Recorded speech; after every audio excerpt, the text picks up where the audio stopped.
Hello दोस्तों, कैसे हैं आप लोग। एक बार वापस से आपका स्वागत है मेरे चैनल में। आज हम आपके लिए लेके आए हैं साइंस एंड टेक्नोलॉजी का एक टॉपिक है सोशल मीडिया ओटीटी। मतलब सोशल मीडिया और ओटीटी के बारे में बहुत कुछ जानने की आज कोशिश करेंगे। थोड़े समय पहले आपने वो विवाद देखा होगा समय रैना का और जो रणवीर अलाहाबादिया का, जिसमें आपने देखा होगा कि जो यूट्यूब पर एक चैनल आता था इंडिया गॉट लाफ्टर, ऐसा कुछ एक चैनल था यूट्यूब पर, जिसमें उन्होंने एक भद्दा मजाक किया। तो इस तरह से हम देख सकते हैं जो हमारे ओटीटी प्लेटफॉर्म्स होते हैं, सोशल मीडिया प्लेटफॉर्म्स होते हैं, उसमें क्या अभद्रता बढ़ती ही जा रही है। तो क्या उनको कंट्रोल करना चाहिए, नहीं करना चाहिए, और यदि उनको कंट्रोल किया जाए तो किस तरह से कंट्रोल किया जाना चाहिए। तो इन सब चीज़ों के बारे में आज जानकारी लेने की कोशिश करेंगे। तो हमारा टॉपिक रहेंगे social media over the top, मतलब ओटीटी प्लेटफॉर्म, जैसे कि हमारा नेटफ्लिक्स होता है या हमारे अमेजन प्राइम है वो होता है। ऐसे करके बहुत सारे जो ओटीटी प्लेटफॉर्म होते हैं नेटवर्क पे आधारित, जो हमारे इंटरनेट से ही चलते हैं, सीधे किसी भी चैनल पर नहीं आते। जैसे हमारे आजकल जो कपिल शर्मा शो है वो भी नेटफ्लिक्स पे आने लग गया है। और फिर इनके प्रभाव के बारे में बात करेंगे, जो सोशल मीडिया और ओटीटी के क्या प्रभाव है। तो इन चीज़ों के बारे में पढ़ने की कोशिश करते हैं। सबसे पहले बात करते हैं सोशल मीडिया क्या होता है। सोशल मीडिया से तात्पर्य एक ऐसी वेबसाइट या एप्लीकेशन से है। क्या सोशल मीडिया से तात्पर्य क्या है? एक ऐसी वेबसाइट या एप्लीकेशन से जो आभासी नेटवर्क, मतलब इंटरनेट और समुदायों के बीच में, जो क्या इंटरनेट और समुदाय के बीच में विचारों और सूचनाओं को साझा करने की सुविधा प्रदान करती है। ये क्या करती है? हमारे इंटरनेट और समुदाय के बीच में क्या है? विचारों और सूचनाओं को साझा करने की सुविधा प्रदान करती है। फिर बात करें सोशल मीडिया की, तो सोशल मीडिया के उदाहरण जैसे हमारे फेसबुक है, यूट्यूब है, व्हाट्सअप है, ट्विटर है। तो इस तरह ये क्या है? हमारे सोशल मीडिया के उदाहरण है। फिर आता है हमारा ओवर द टॉप या ओटीटी प्लेटफॉर्म क्या होते हैं। ओटीटी की बात करें, ओवर द टॉप इनका पूरा नाम होता है, पूरा नाम इनका ओवर द टॉप, हिंदी में भी इनको ओवर द टॉप ही कहते हैं।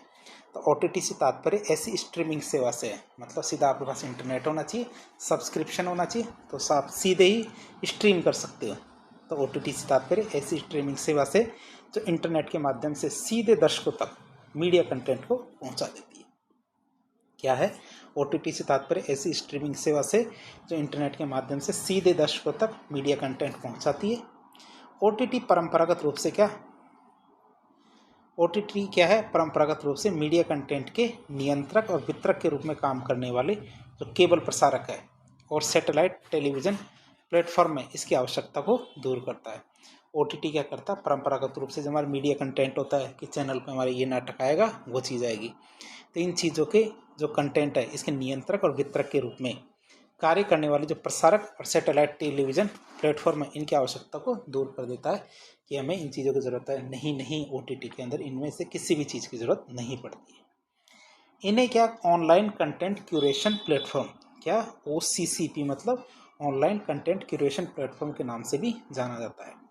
ये मतलब आपने कुछ बनाया और सीधा यूट्यूब पर डाल दिया, अब यूट्यूब से आप सीधे ही ले लेते हो।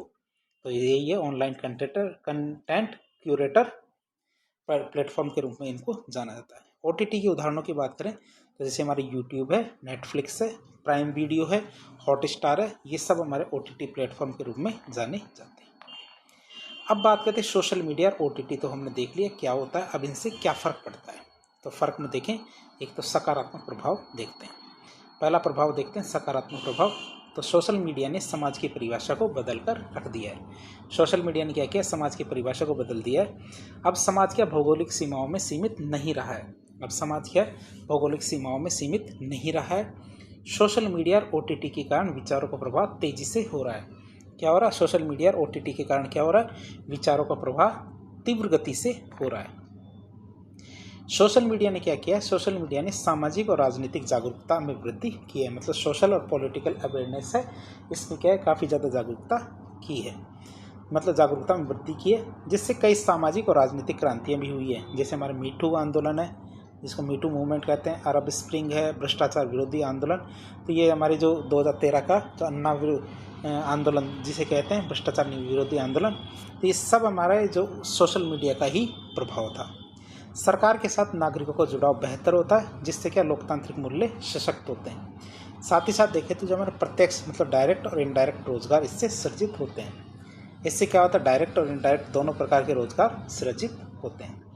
सोशल मीडिया की बात करें तो सोशल मीडिया का उपयोग अपने व्यवसाय की मार्केटिंग के लिए भी किया जा रहा है। अब क्या है, जो हमारे बिजनेस है, बिजनेस मॉडल में ये चेंज आया है कि अब जो बिजनेस मॉडल के अंदर जो एडवर्टाइजमेंट है ये सोशल मीडिया के थ्रू ही काफ़ी ज़्यादा वितरित किए जाते हैं।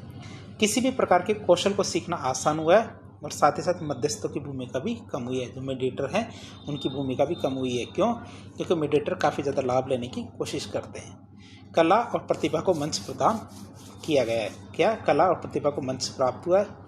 व्यक्ति के जीवन में मनोरंजन के साधन बढ़े हैं और जीवन आसान हुआ है।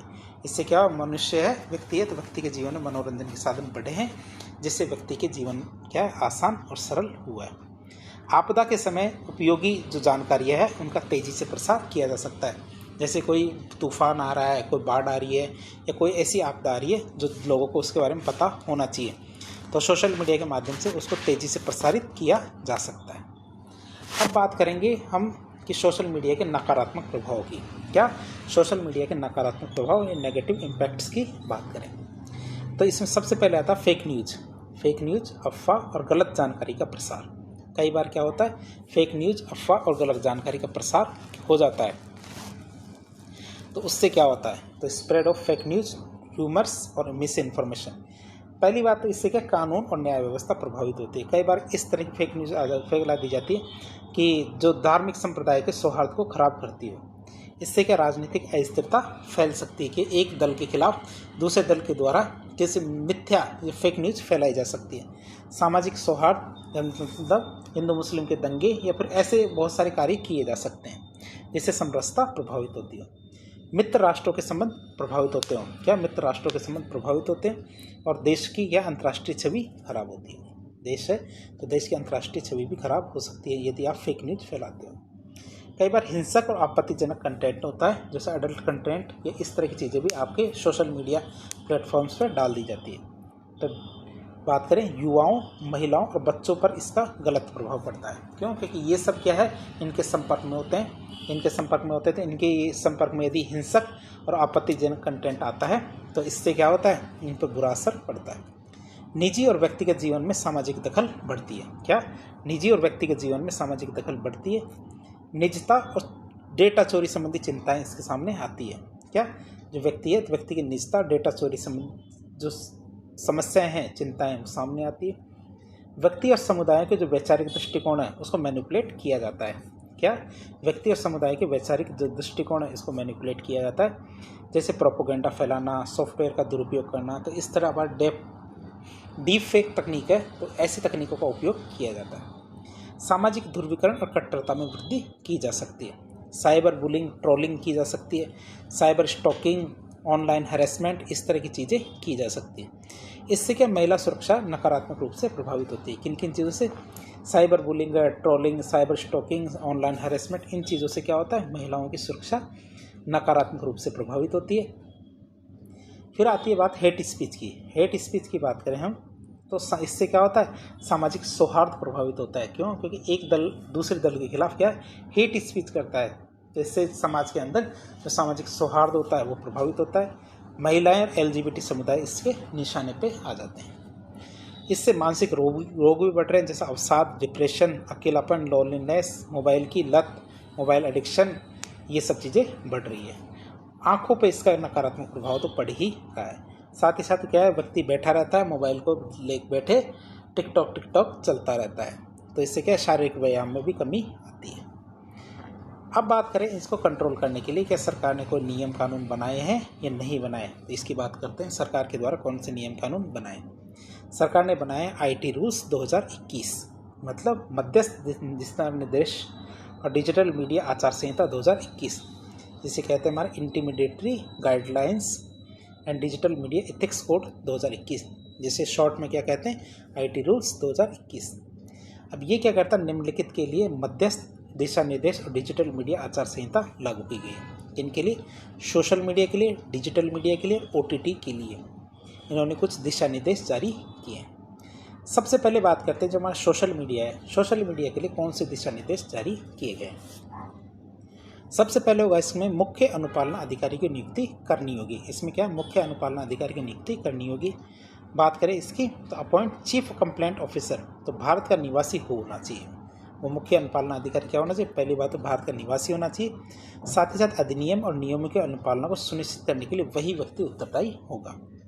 क्या होगा? अधिनियम और नियमों हैं तो नियमों की अनुपालना को सुनिश्चित करने के लिए वही उत्तरदायी होगा। फिर नोडल संपर्क व्यक्ति की नियुक्ति की जाएगी, तो वो भी भारत का निवासी हो और कानून प्रवर्तन एजेंसियों के साथ 24 घंटे समन्वय के लिए उत्तरदायी होगा। कि जो कानून प्रवर्तन एजेंसियाँ हैं वो उससे 24 घंटे में कभी भी उससे संपर्क कर सकते हैं, तो वो संपर्क करने के लिए एक नोडल व्यक्ति होना चाहिए। तो नोडल संपर्क व्यक्ति की नियुक्ति जरूरी है। फिर शिकायत अधिकारी की नियुक्ति। शिकायत अधिकारी की नियुक्ति की बात करें, अपॉइंट ग्रीवेंस ऑफिसर, तो वो भी तीनों भारत के निवासी होने चाहिए और शिकायत निवारण तंत्र के कार्य को करने के लिए वही जिम्मेदार रहेगा। कि यदि किसी को किसी भी कंटेंट से कोई शिकायत है तो उससे जाके शिकायत कर सकते हैं, तो वो भारत का निवासी हो और शिकायत निवारण तंत्र के कार्यों को करने के लिए उत्तरदायी हो। सोशल मीडिया मासिक अनुपालना रिपोर्ट, क्या मंथली कंप्लायंस रिपोर्ट प्रकाशित करें। सोशल मीडिया मासिक अनुपालना रिपोर्ट प्रकाशित करें जिसमें प्राप्त शिकायतें और उन पर की गई कार्रवाई का विवरण होना चाहिए। कि जो शिकायतें प्राप्त हुई थी वो नोडल अधिकारी क्या करेगा कि हर महीने जितने भी शिकायतें प्राप्त हो रही है उन शिकायतों की एक मासिक रिपोर्ट प्रकाशित करेगा जिसमें शिकायतें कौन कौन सी आई और उनकी क्या क्या कार्रवाई हुई इन सबको छापेगा। फिर सूचना के प्रवर्तक की पहचान। सूचना के प्रवर्तक की पहचान की बात करें तो identification of the first originator of the information, कि जैसे फेक न्यूज़ है या कोई ऐसी न्यूज़ है जो क्या करती है, भारत की संप्रभुता और अखंडता को प्रभावित करती है। क्या? भारत की संप्रभुता और अखंडता को प्रभावित करती है, राष्ट्र की सुरक्षा मतलब सिक्योरिटी ऑफ द स्टेट, विदेशी राष्ट्रों से जो हमारे मैत्रीपूर्ण संबंध है उनको खराब करने का प्रयास करती है, या फिर लोक व्यवस्था या पब्लिक ऑर्डर को खराब करने का प्रयास करती है।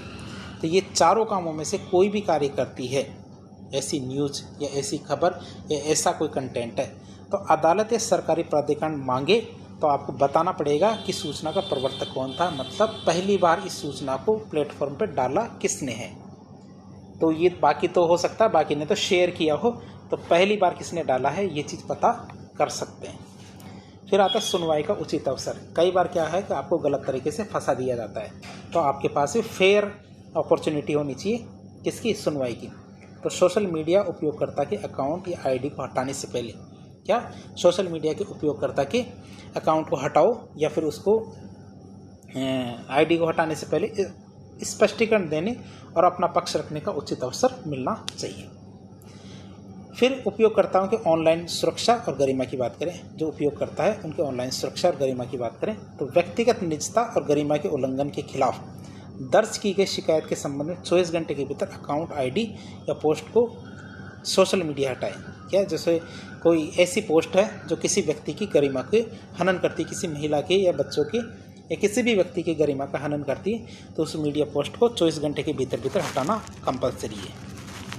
ये तो हमारे सोशल मीडिया की बात हो गई। अब आता हमारा डिजिटल मीडिया। क्या आता है हमारा डिजिटल मीडिया? तो भारतीय प्रेस परिषद के पत्रकारिता आचरण, जो जर्नलिस्ट कंडक्ट है उनके मानदंडों का पालन होना चाहिए।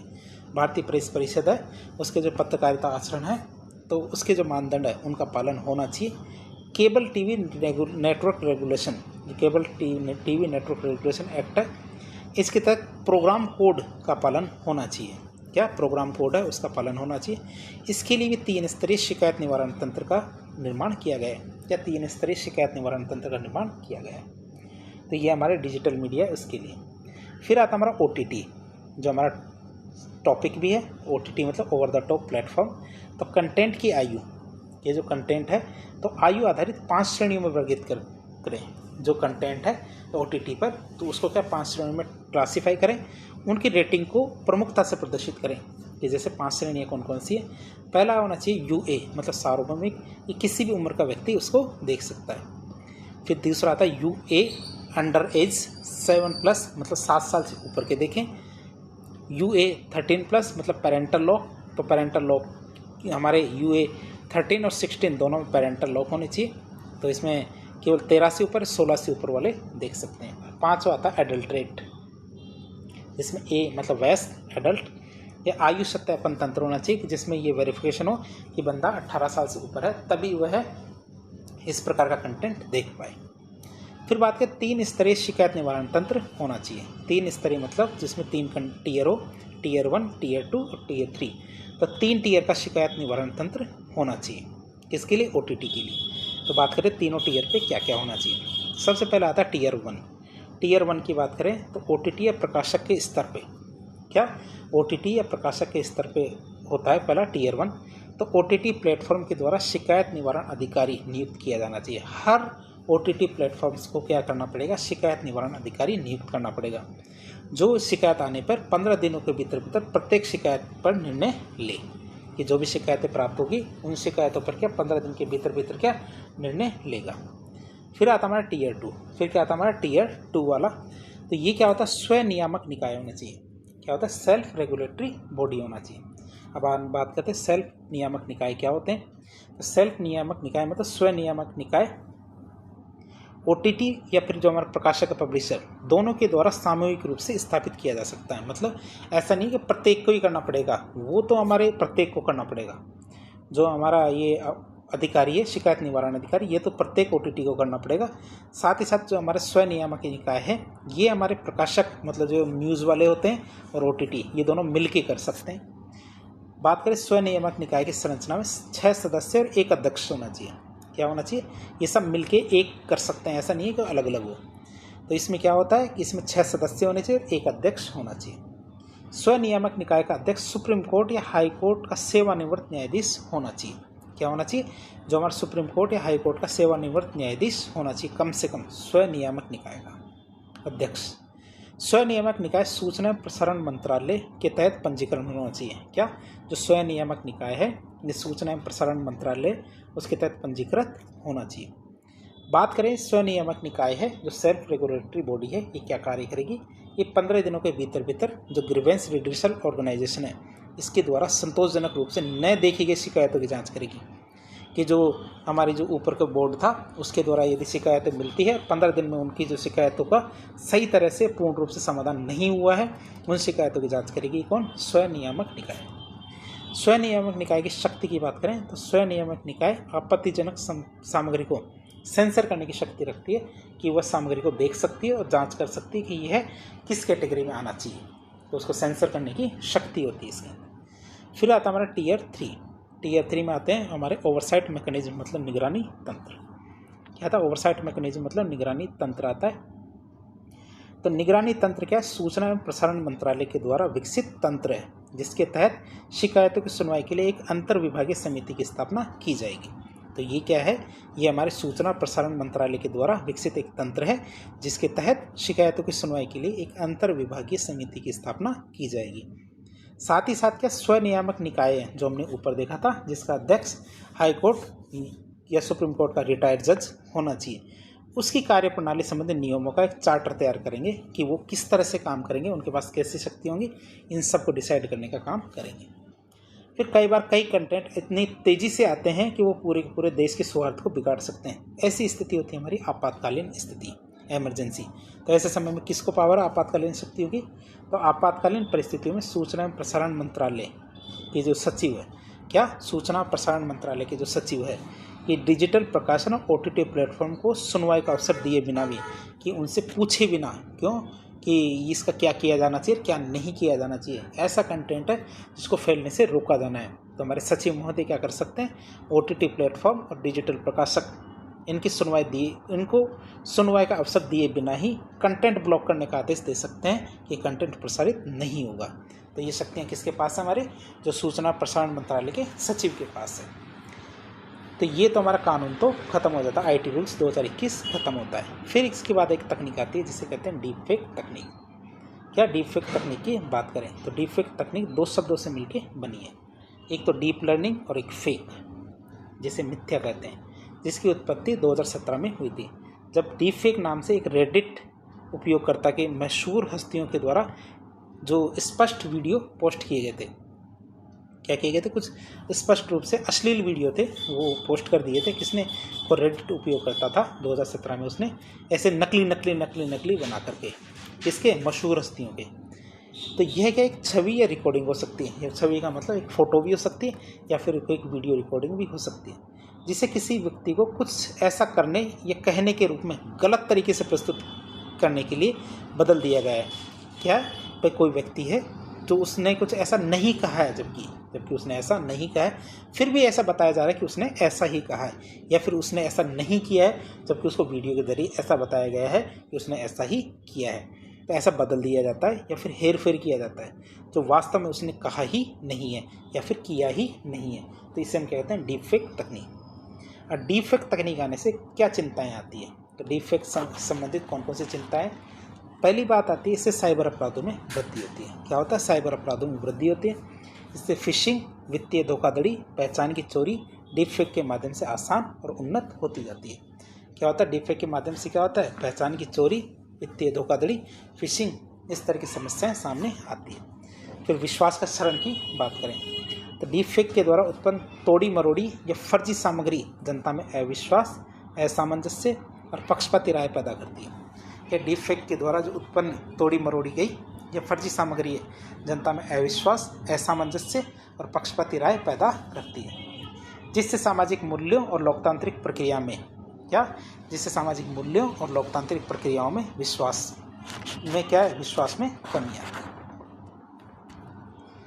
बात करें इससे कट्टरपंथ को बढ़ावा मिलता है। क्या होता है? कट्टरपंथ को बढ़ावा मिलता है मतलब कि ISIS, अलकायदा जैसे जो गैर राज्य अभिकर्ता हैं, मतलब जिनको आतंकवादी संगठन कहते हैं, ये क्या है, लोगों के बीच में राष्ट्र विरोधी भावना को भड़काने के लिए नकली वीडियो का उपयोग करते हैं। जैसे कई बार क्या है, ऐसे वीडियो आ जाते हैं जिसमें लोगों का गला काटा जा रहा है, लोगों को मारा जा रहा है, पीटा जा रहा है, इस तरह के डीप फेक वीडियोज़ प्रसारित करते हैं, जिससे लोगों की क्या है, राष्ट्र विरोधी भावना को भड़काया जा सके। इस तरह के नकली वीडियो फैलाए जाते हैं। फिर महिलाओं के खिलाफ अपराध, तो डीप फेक का उपयोग महिलाओं की गरिमा और अस्मिता पर हमला करने के लिए, जो उनकी इज्जत है तो गरिमा और इज्जत दोनों पर हमला करने के लिए इनका उपयोग किया जा सकता है। जबकि इस तरह के जो वीडियो होते हैं तो 90% वीडियो जो डीप फेक प्रकृति के होते हैं, ये कैसे होते हैं? अश्लील होते हैं। फिर हाइब्रिड युद्ध की बात करें तो इस तकनीक का उपयोग देशों के द्वारा गलत सूचना और जासूसी फैलाकर वैश्विक संघर्ष के रूप में किया जा सकता है। जैसे हमारा चीन है, तो चीन में घायल भारतीय सैनिकों के डीप फेक वीडियो प्रसारित किए गए हैं। क्या चीन ने क्या किया? घायल भारतीय सैनिकों के डीप फेक वीडियो प्रसारित किए, जबकि ऐसा कभी भी नहीं हुआ था। हमने डीप फेक तकनीक के बारे में देख लिया। अब बात आती है हमारे एक नया कानून हमारा डिजिटल व्यक्तिगत डेटा संरक्षण अधिनियम 2023। क्या डिजिटल व्यक्तिगत डेटा संरक्षण अधिनियम 2023 भी इसी के अंतर्गत आएगा? तो इसके बारे में देख लेते हैं। तो ये बिल क्या है, 3 अगस्त 2023 को हमारे लोकसभा में पेश किया गया, 7 अगस्त को लोकसभा और 9 अगस्त को राज्यसभा के द्वारा इसको पास कर दिया गया। 11 अगस्त 2023 को राष्ट्रपति के द्वारा इसको साइन किया गया और तब से यह कानून के रूप में लागू हो गया। अब बात करें जो हमारा डिजिटल व्यक्तिगत डेटा संरक्षण अधिनियम है 2023, इसकी क्या क्या विशेषताएं हैं उसकी बात करें। पहली विशेषता आती है प्रासंगिकता। यह बिल क्या करता है? भारत के भीतर डिजिटल पर्सनल डेटा की जो प्रोसेसिंग है उस पर लागू होता है।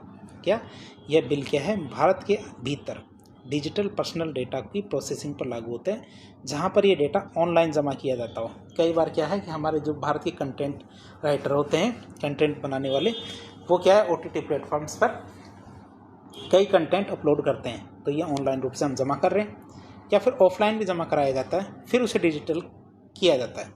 जैसे हमारे जो चैनल्स होते हैं, किसके एजुकेशनल चैनल्स होते हैं, तो उसमें भी इसको काम में लिया जाता है। ये भारत के बाहर पर्सनल डेटा प्रोसेसिंग पर भी लागू होगा, अगर ये प्रोसेसिंग भारत में वस्तुओं और सेवाओं के ऑफर के लिए की जाती है।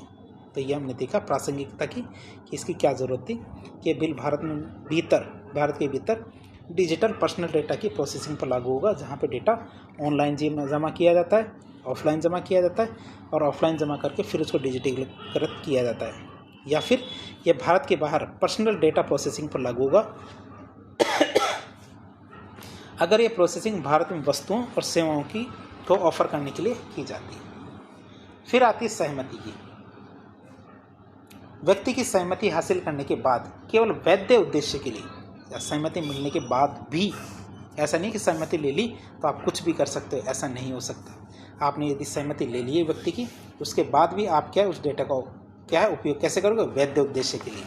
तो वैध उद्देश्य के लिए पर्सनल डेटा प्रोसेस किया जा सकता है। सहमति लेने से पहले नोटिस देना होगा। कई बार क्या मोबाइल में आप यदि जब ऐप इंस्टॉल करते हैं तो नोटिस आता है, नोटिस में आप एक्सेप्ट करते हो तभी आप आगे बढ़ते हो। तो इस तरह का नोटिस आता है, और नोटिस आने के बाद यदि आप एक्सेप्ट कर लेते हो, उसके बाद भी क्या है उसका उपयोग वैध उद्देश्य के लिए किया जा सकता है। नोटिस में जमा किए जाने वाले पर्सनल डेटा का विवरण, प्रोसेसिंग का उद्देश्य बताना पड़ेगा कि कौन सा डेटा आप ले रहे हो और उसका क्या करोगे। सहमति किसी भी समय वापस भी ली जा सकती है व्यक्ति के द्वारा। वैध उपयोग के लिए सहमति की ज़रूरत नहीं है, जिसमें कौन कौन सी चीज़ें होती है, बार बार सहमति लेने की ज़रूरत नहीं होगी। जैसे निर्दिष्ट उद्देश्य जो पहले से बता दिए गए हैं, जिसके लिए किसी व्यक्ति ने अपनी मर्जी से डेटा दिया है, सरकार के द्वारा लाभ या सेवा का प्रावधान है, मेडिकल इमरजेंसी है, रोजगार से संबंधित है, या फिर 18 वर्ष से कम उम्र के व्यक्तियों के लिए माता पिता या लीगल गार्जियन से सहमति लेनी होगी। तो इस तरह की सहमति मिल जाती है एक बार, तो उसके बाद बार बार सहमति लेने की ज़रूरत नहीं पड़ेगी। फिर आता हमारा डेटा प्रिंसिपल के अधिकार और कर्तव्य। जो डेटा प्रिंसिपल है उसके क्या क्या अधिकार है, उनके क्या क्या कर्तव्य। जिस व्यक्ति के डेटा को प्रोसेस किया जा रहा है उसे हम क्या कहते हैं, डेटा प्रिंसिपल। क्या, जिस व्यक्ति के डेटा को प्रोसेस किया जा रहा है उस व्यक्ति को हम क्या कहते हैं, डेटा प्रिंसिपल कहते हैं। तो उसके कौन कौन से अधिकार होंगे। पहला अधिकार होगा प्रोसेसिंग के बारे में जानकारी हासिल करने का अधिकार। क्या, प्रोसेसिंग के बारे में जानकारी हासिल करने का अधिकार। फिर दूसरा आता हमारा पर्सनल डेटा में करेक्शन और उसे हटाने की मांग करना। क्या, पर्सनल डेटा में करेक्शन और उसे हटाने की मांग करना। तीसरा, मृत्यु या अक्षमता की स्थिति में। क्या, मृत्यु या अक्षमता की स्थिति में किसी दूसरे को इन अधिकारों का इस्तेमाल करने से के लिए नामित करना। तो मृत्यु होने या फिर अक्षमता की स्थिति में किसी दूसरे को इन अधिकारों का इस्तेमाल करने के लिए नामित करना और शिकायत निवारण, ये 4 अधिकार हमारे डेटा प्रिंसिपल के अधिकार हैं। अब हम बात करेंगे क्या, डेटा संग्राहक या न्यासी के दायित्व। जो डेटा संग्रह करेंगे, इकट्ठा करता है, जहां हमने अपलोड किया है उसके क्या क्या दायित्व हैं उसकी बात करें। तो एंटिटी प्रोसेसिंग के उद्देश्य और तरीकों को निर्धारित करने वाली डेटा डिफिशरी को निम्नलिखित करना चाहिए। मतलब कौन कौन से उसके दायित्व हैं वो देखें। उसे डेटा की सटीकता पूर्ण सुनिश्चित करने के लिए उचित प्रयास करने चाहिए। उसे डेटा की सटीकता और पूर्णता सुनिश्चित करने के लिए उचित प्रयास करने चाहिए। डेटा ब्रीच को रोकने के लिए, क्या, डेटा ब्रीच को रोकने के लिए उचित सुरक्षात्मक उपाय करने चाहिए। क्या करना चाहिए, डेटा ब्रीच को रोकने के लिए उचित सुरक्षात्मक उपाय करने चाहिए। ब्रीच की स्थिति में यदि आपका डेटा ब्रीच हो जाता है या फिर बीच से कट जाता है, तो ऐसी स्थिति में भारतीय डेटा प्रोटेक्शन बोर्ड और प्रभावित व्यक्तियों को उसकी जानकारी देनी चाहिए। यदि डेटा ब्रीच हो जाता है तो भारतीय डेटा प्रोटेक्शन बोर्ड और जिस ब्रीच होने से जो व्यक्ति प्रभावित होता है तो प्रभावित व्यक्तियों को उसकी जानकारी देनी चाहिए। और उद्देश्य पूरा होने और लीगल उद्देश्य के लिए, क्या, उद्देश्य पूरा होने और उद्देश्यों के लिए, लीगल उद्देश्यों के लिए रिटेंशन जरूरी न होने पर पर्सनल डेटा को मिटा देना चाहिए। यदि ज़रूरी नहीं है, आपका काम हो गया है, तो आपने पर्सनल डेटा जो लिया था उसको ख़त्म करना ज़रूरी है। स्टोरेज लिमिटेशन की बात बता रहे हैं इसके अंदर। मतलब हमारी सरकारी संस्थाएं हैं, या सरकारी संस्थाओं के मामले में स्टोरेज लिमिटेशन और डेटा प्रिंसिपल को डेटा मिटाने का अधिकार लागू नहीं होगा। क्या, जो हमारी सरकारी संस्थान है, जैसे हमारा आधार कार्ड का डेटा है, काम में ले लिया तो आधार कार्ड का डेटा ख़त्म करना पड़ेगा? नहीं। क्यों? क्योंकि सरकारी संस्थानों पे ये चीज़ें लागू नहीं होती है। तो भारत के बाहर पर्सनल डेटा ट्रांसफ़र करना। क्या, भारत के बाहर पर्सनल डेटा ट्रांसफ़र करने की बात करें तो बिल क्या कहता है, ये बिल अधिसूचना के जरिए भारत सरकार द्वारा प्रतिबंधित देशों को छोड़कर भारत के बाहर पर्सनल डेटा के ट्रांसफ़र की अनुमति देता है। लेकिन कुछ देश जिनको हमने मना कर रखा है, बंद कर रखा है, वहाँ आप नहीं भेज सकते, बाकी सब जगह ये पर्सनल डेटा को भेज सकते। अब बात करें छूट की, तो कहाँ कहाँ छूट मिली हुई है। तो डेटा प्रिंसिपल के अधिकार और डेटा फिड्यूसरी के दायित्व निम्न मामलों में लागू नहीं होंगे। तो ऐसे कौन कौन से मामले हैं जिनमें दोनों के अधिकार और दायित्व लागू नहीं होंगे, वो कौन कौन से? एक तो अपराधों की रोकथाम और जांच के लिए, यदि अपराधों की रोकथाम और जांच की जा रही है तो किसी भी, न तो डेटा प्रिंसिपल के अधिकार न डेटा डिफिशरी के अधिकार दायित्व दोनों लागू नहीं होंगे। कानूनी अधिकारों और दावों का प्रवर्तन केंद्र सरकार अधिसूचना के जरिए, क्या, तीसरे की बात आती है, केंद्र सरकार क्या कर सकती है, अधिसूचना के जरिए कुछ निश्चित गतिविधियों को बिल के प्रावधानों से छूट दे सकती है। क्या, कुछ निश्चित गतिविधियों को बिल के प्रावधानों से छूट दे सकती है। अब हमने आपको बताया कि यदि ब्रीचिंग होती है, डेटा ब्रीचिंग होती है, तो आपको क्या, सबसे पहले भारतीय डेटा प्रोटेक्शन बोर्ड को सूचना देनी होगी। तो भारतीय डेटा प्रोटेक्शन बोर्ड की बात करें, ये क्या है? केंद्र सरकार क्या करेगी, भारतीय डेटा संरक्षण बोर्ड की स्थापना करेगी। बोर्ड की बात करें तो बोर्ड क्या क्या कार्य करेगा? पहला कार्य देखेगा अनुपालन की निगरानी हो रही है कि नहीं। जो आप ये अनुपालना कानून है तो इस कानून की निगरानी हो रही है कि नहीं, और यदि नहीं हो रही तो उन पर जुर्माना लगाया जाएगा। क्या किया जाएगा, उस पर जुर्माना लगाया जाएगा।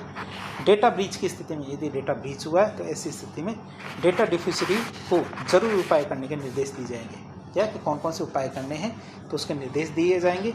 साथ ही साथ जो प्रभावित व्यक्ति होंगे उनकी शिकायतों को भी सुना जाएगा। तो भारतीय डेटा प्रोटेक्शन बोर्ड के अंदर प्रभावित व्यक्ति हैं, इनके द्वारा की गई शिकायतों की सुनवाई की जाएगी। फिर बात करें बोर्ड की, तो बोर्ड के सदस्यों की नियुक्ति 2 साल के लिए की जाएगी और वो पुनर्नियुक्ति के पात्र होंगे, उनकी नियुक्ति बार बार की जा सकती है। क्या उनकी नियुक्ति क्या बार बार की जा सकती है। फिर बात करें सजा की, तो बिल की अनुसूची विभिन्न अपराधों के लिए जुर्माना निर्दिष्ट करती है। कि बिल की अनुसूची पीछे साइड लगी हुई है, जो बहुत सारे अपराध हैं उनके लिए जुर्माना डिसाइड करती है कि किस अपराध की क्या सजा होगी। जैसे बच्चों से संबंधित दायित्वों को पूरा न करने पर 200 करोड़ का जुर्माना, डेटा ब्रीच रोकने के लिए सुरक्षात्मक उपाय न करने पर 250 करोड़ का जुर्माना, और जांच के बाद यदि बोर्ड को लगे तो वो सजा भी दे सकता है। तो हमारा डेटा प्रोटेक्शन अधिनियम था 2023 का, इसको हमने देख लिया। तो इस तरह एक लेक्चर के जरिए हमने सोशल मीडिया और OTT के बारे में जानने की कोशिश की, उन पर किस तरह लगाम लगाई जा सकती है उनके बारे में जानने की कोशिश की। तो इस प्रकार के इन्फॉर्मेटिव वीडियो देखने के लिए हमारे चैनल से जुड़े। वीडियो यदि पसंद आया तो वीडियो को लाइक करें, चैनल को सब्सक्राइब करें, अपने दोस्तों के साथ शेयर करें।